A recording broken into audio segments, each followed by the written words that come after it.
Hi there, I'm Councilmember Evan Glass, and I want to welcome you to my new episode of Community Conversations. Today, we're being joined by Abhi Janamanchi, who is the Senior Minister of Cedar Lane Unitarian Universalist Church. Reverend, good to see you. Good to see you, Evan. Thank you so much for inviting me.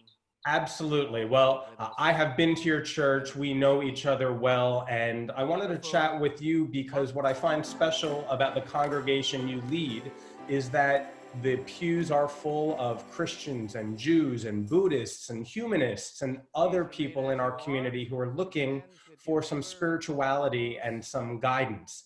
And you are a leader in this community, not only Montgomery County, but you've also held national posts too. And so in this day of coronavirus and the crisis that we are in, how are you dealing and working with members of your community who are seeking some inspiration and guidance?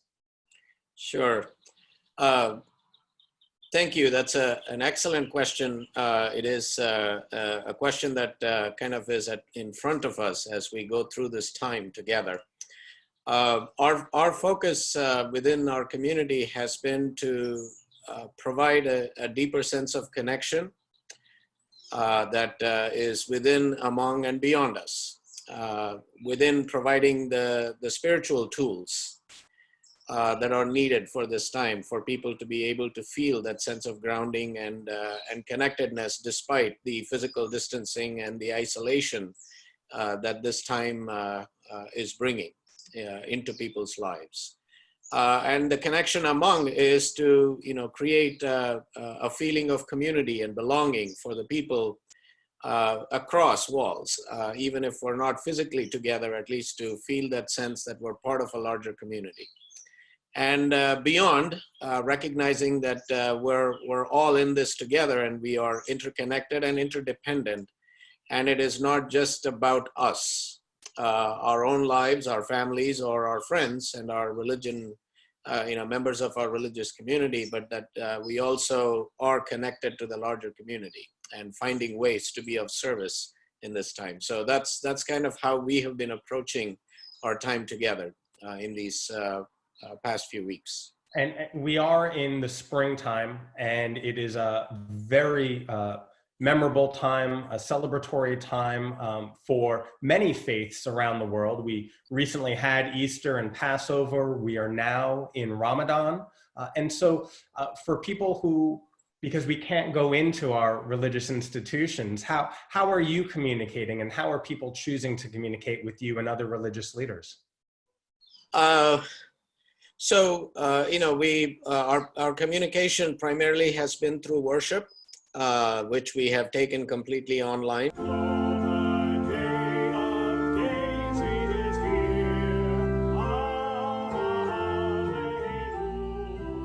So we continue to gather as a worshiping community every Sunday.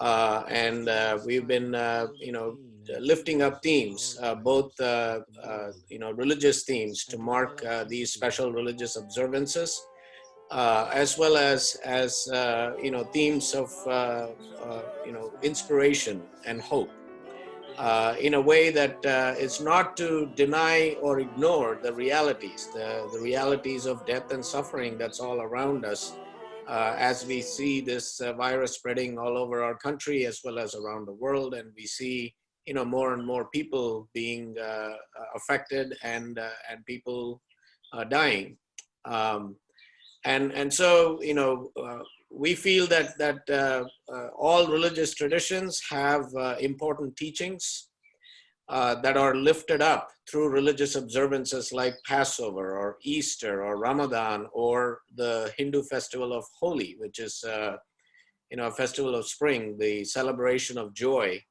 That it is a both and, that while we are navigating our way through life and the challenges and the trials and tribulations that it brings, we can still connect with truth, with love, with hope, with joy, and bring that into each moment that we have, and cherish those moments that we share among ourselves and with each other. We are here today to say no to all systems and structures of oppression.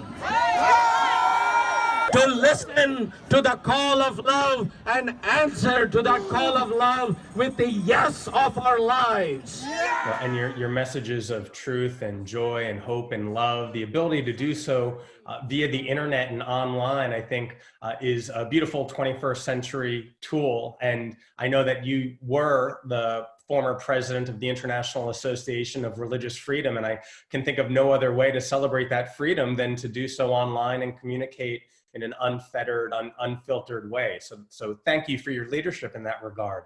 And for the congregations in our community who are looking to support those in crisis, be it those in health crisis and even economic crisis these days, what are you doing and what would you suggest to others? What should they do to help our neighbors?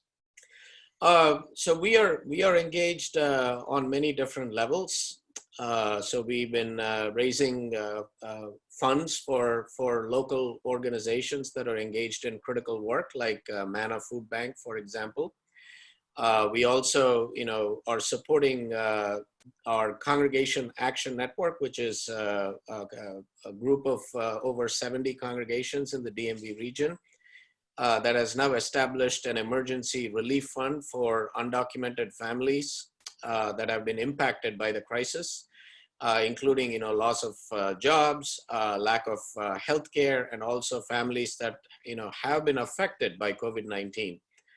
We've had a few cases in some of our member congregations of people who either have tested positive or have died from COVID-19.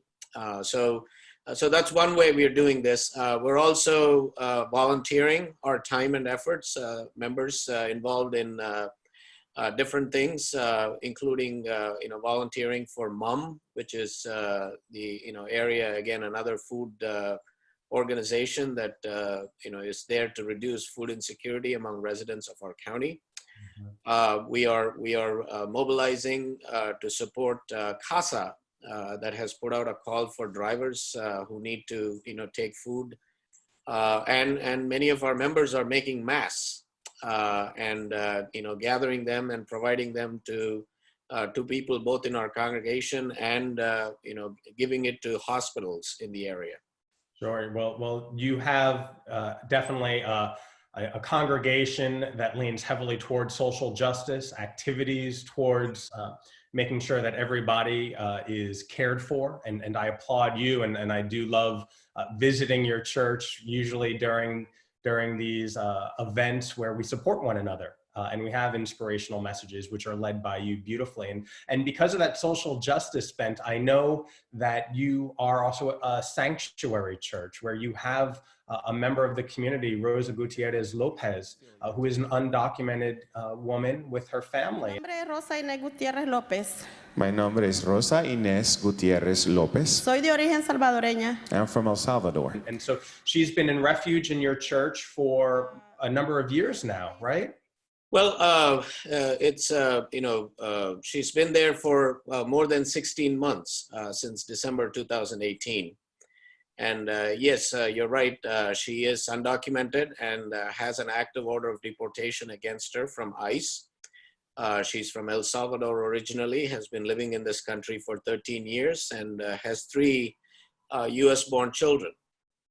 Including her young. This situation, usually I know your congregants care for her and provide services. So in this time of staying at home and social distancing, how is she and her family being cared for? Well, our sanctuary team volunteers who are not just from Cedar Lane, but from other faith communities who are members of Congregation Action Network and the larger community continue to be involved. Of course, now virtually. And by phone, and continuing to provide support to Rosa and her children. So we have people who now order groceries for her online and ensure that those are being delivered on time. There are people who are study buddies for the children who are supporting them with their ongoing homework assignments and school. There are people who support Rosa and the children, with some of their health needs in reaching out, making, doctor's appointments and such on her behalf. So it's an ongoing thing, and the advocacy efforts are ongoing for Doña Rosa as well. One of the things that has happened in the course of everything shutting down is that the ICE field office relaxed their rule that people applying for a stay of removal need not show up in person. So they allowed for people to submit them by mail, which we were able to do on Doña Rosa's behalf. And now we are hoping to pursue an effort to seek relief on behalf of Doña Rosa because of the COVID-19 emergency and the real health risk that it poses. And for someone who has family members who are immunosuppressed and trying to manage all of this on her own in isolation, is a huge challenge. So we're hoping to mobilize some public effort to in support of Doña Rosa for that particular issue. Well, my hat's off to you and your congregants for caring for Rosa and her family for 16 months now and figuring out ways to continue doing it. I love the study buddy idea and the food delivery as well. If people want to learn more either about your congregation or getting more involved in some of your social justice efforts, how can they do that? They can access the information on our website, www.cedarlane.org. And there is information that they should be able to find and connect with the people who are engaged in some of those efforts. And Reverend, I appreciate you taking the time to talk with all of us and share the efforts and your wisdom as well. And as we're closing out this conversation, is there anything in scripture or any poetry that you'd like to share to provide some guidance and inspiration during these really challenging times? Yes. Actually, there are two pieces of poetry, if I may. Yeah. One is from the poet Mary Oliver. She writes, "Every day I see or hear something that more or less kills me with delight, that leaves me like a needle in the haystack of life. It was what I was born for, to look, to listen, to lose myself inside this soft world, to instruct myself over and over in joy and acclamation." And the second one is from the poet William Stafford, who writes about the string, the invisible string that connects us all. There's a thread you follow. It goes among things that change, but it doesn't change. People wonder about what you are pursuing. You have to explain about the thread, but it is hard for others to see.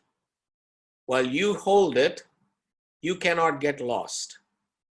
Tragedies happen, people get hurt or die, and you suffer and get old. Nothing you do can stop time's unfolding. You don't ever let go of the thread.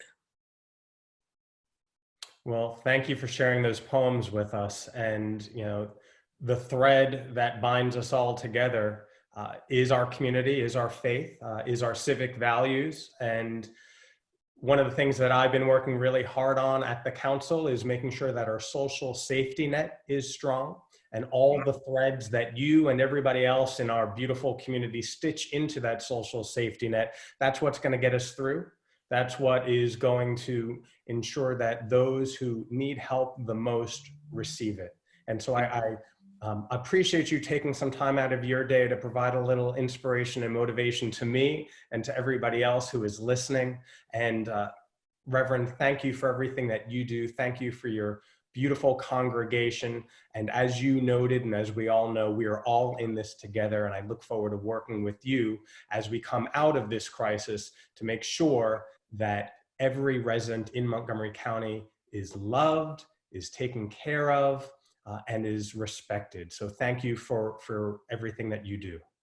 Evan, thank you so much for all that you do in service of our community and our values, and the way in which you and members of the council and our county executive have been leading with courage, with integrity and compassion in these times, and really, ensuring that that safety net that you mentioned about is available for all people, and really emphasizing about that love that you lifted up, that love that will not let us go or let us down or let us off the hook.